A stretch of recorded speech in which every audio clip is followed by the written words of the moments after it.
Bonjour tout le monde, aujourd'hui on parle nomination, élimination de cette première semaine dans la Star Academy.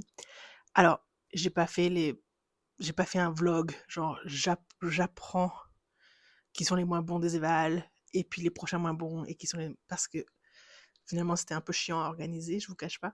Donc je vous fais un react comme ça. Mais je vais quand même vous dire, donc j'avais regardé les évals en direct. Oui, oui, je me suis levée très tôt. Lundi et mardi. Dans l'ensemble, je trouvais le groupe de lundi un peu plus fort. Quoique, il y avait quand même de très belles évals mardi aussi.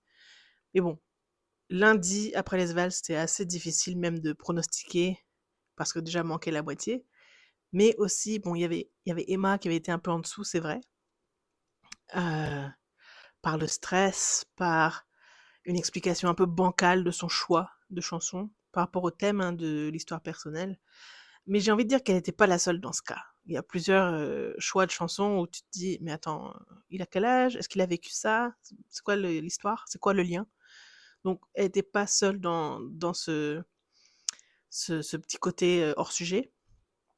Ensuite, mardi. Alors, mardi, j'ai pas vu l'évaluation de Noah en direct, mais j'ai regardé par la suite. Ben, c'est un peu le même délire, hein. On a vu dans la quotidienne après, Marlène disait qu'elle avait rien compris à part les refrains. Voilà, mais très belle voix aussi, hyper belle voix. Il y a pas mal de gens qui pensaient Noah nominé. Moi, non, j'avoue qu'il était pas suffisamment bas dans mon classement. Enfin, j'ai pas fait de classement, mais dans mon impression en tout cas.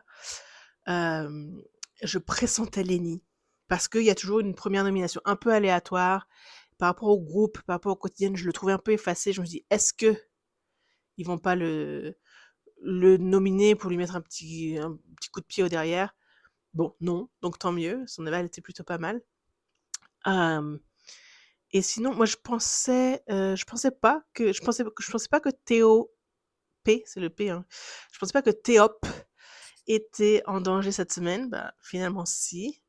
Hem Et puis, Mehdi, oui, Mehdi, je le sentais en danger parce que, encore une fois, chanter «La vie ne m'apprend rien» à 18-19 ans, bon. Et Mehdi, je trouve qu'il a un timbre hyper intéressant. J'aime beaucoup, je pense qu'il y a un gros potentiel dans sa voix. Quand il s'en servira bien, quand il maîtrisera, ce sera hyper agréable. Euh, mais j'aime pas trop comparer, mais je pense qu'il a un peu des mêmes problèmes. En tout cas, il a des lacunes similaires à Maya de la promotion précédente, dans le sens où il y a vraiment un truc, il y a vraiment un son dans leur voix qui est intéressant, qui peut accrocher, qui est assez inédit, enfin assez nouveau, qui est assez rare dans ce qu'on entend de nos jours.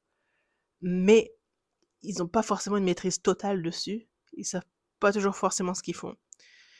Et bon, euh, j'ai pas été choquée de sa nomination. Disons que c'était dans l'ordre des choses. Le niveau global est hyper bon, hein. Il y a vraiment beaucoup d'évaluations qui ont été hyper belles. Je pense à Sarah, je pense à Mélissa qui m'a surprise. C'était ma belle surprise de la semaine dans les évaluations. Et il y en avait plein qui étaient superbes, même Anouk, très belle éval. Euh, Théol, Théol, euh, m'a assez surprise aussi. Bon, après, peine maximum, sa justification pour son choix était un peu idiote aussi, hein, soyons clairs. Mais il a super bien chanté. Donc voilà. Alors, maintenant, partie pronostic bah, du dénouement de la semaine. Le chien sonne la cloche, toujours, hein, quand je filme, évidemment. Je pense que Théop va être sauvé par le public parce qu'on le voit un peu plus dans la quotidienne, parce que ils font leur séance de sport et puis ils passent au confessionnal avec Théol et voilà, et c'est un peu rigolo. Il est aussi un très bon musicien vis-à-vis du piano. Bon, je sais pas si ça compte tant que ça pour le public qui vote en semaine 1, mais je me dis, je crois pas que les profs auraient pris le risque de le nominer de sitôt s'ils n'avaient pas une indication ou un bon feeling que le public allait le récupérer. Et puis je pense vraiment Théop hors de danger parce que je me dis, face à l'un ou l'autre des autres nommés, les élèves vont le repêcher, je pense. Ensuite, bah pour les chances d'Emma et de Mehdi, c'est difficile de se prononcer vu toutes les coupures qu'on subit sur le live. Donc on voit très peu, comparé aux saisons précédentes, on voit très peu de leur vie de groupe. On les voit en cours, En général, les cours sont pas trop coupés. Mais les séances de vie, la préparation des repas, le ménage, les petits jeux, les répétitions entre eux, on voit des bribes seulement. On voit vraiment très peu comparé aux autres années. C'est dommage, j'espère que ça va changer. Donc, il est un peu délicat de déjà se faire une idée de qui est hyper bien intégré au groupe, qui a des fortes alliances ou fortes affinités ou des amitiés naissantes avec les autres. Donc, les filles étant plus nombreuses, on pourrait croire, bon bah les filles vont voter pour sauver Emma. Bah oui, mais sauf que j'ai vu sa chambre. Enfin, j'ai vu la chambre ce soir. Il y a un foutoir pas possible au pied du lit d'Emma. Et s'il y a des filles un peu à cheval sur le rangement ou l'organisation, ou en tout cas le respect de l'espace, bon, ce serait un peu, ce serait un peu triste et dommage pour Emma de perdre sa place à cause de ça. Mais toujours à un moment donné, parce que Mehdi avec sa bouille de petit frère de la bande de potes, bah, ça doit être difficile de se retrouver les yeux dans les yeux devant lui et de lui dire désolé, tu te barres en fait. Donc, je sais pas, j'imagine que Théop va avoir le vote du public et puis qu'ensuite les autres devront départager Mehdi ou Emma. Et le premier départ fait toujours un peu de peine parce que voilà, ils arrivent tous avec le même espoir, ils arrivent tous avec la même motivation, le même rêve.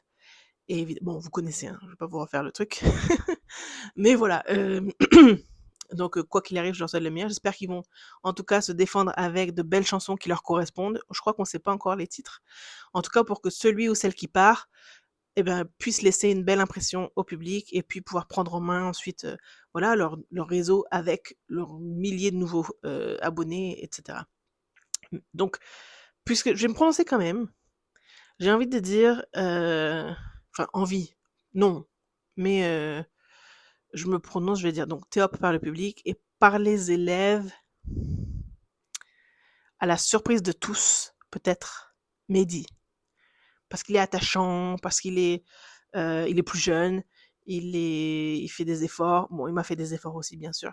Mais je pense que ça va être trop dur pour les candidats de 22, 23, 24, 25 ans de fermer la porte aux petits frères de 19 ans. Après, ils vont peut-être voter juste à la presta, et voilà, mais bon. Et ce serait peut-être plus juste, mais bon. Auquel cas, ils ont tous leur chance. Voilà, dites-moi en commentaire qui vous pensez va partir samedi et pourquoi, si vous avez des raisons ou des indications. Et puis, ben, on se retrouve évidemment après le prime. À bientôt!